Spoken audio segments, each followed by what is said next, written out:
Bermeoko udalaren sexologia orientazio zerbitzuak Bermesexek 2018-2019 ikasturte honetan sexualitate heziketa afektibo tailerrak eskainiko ditu herriko bigarren zikloko ikastetxe guztietan.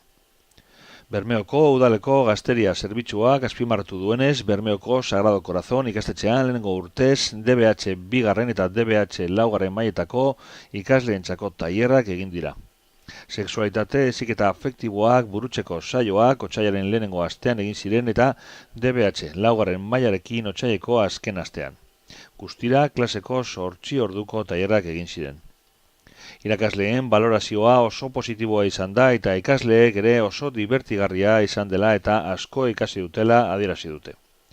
Bermesex zerbitzuak norbanako sexualitatea modu onuragarrian eta positiboan bizitzeko baliabideak sortzea dauka helburu nagusi jendartearen aniztasuna errespetatuz.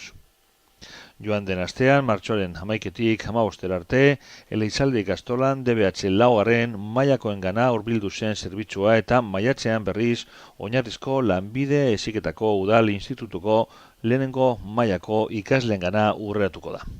Horrez gain, urte osoan zehar, udan izan ezik, Bermesek zerbitzuarekin harremanetan jartzeko telefono zenbakia 644-896-661 eta posta elektronikoa bermesexabildua.bermeo.eus erabili aldute.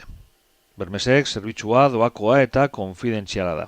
Gainera, herriko gazte, heldu, irakasle, guraso eta hezitzaileei arreta zerbitzua eskaintzen die Barikuero Bermeoko gizarte eta kulturetxeko bigarren solairuan 4:00 5:00 erdietara.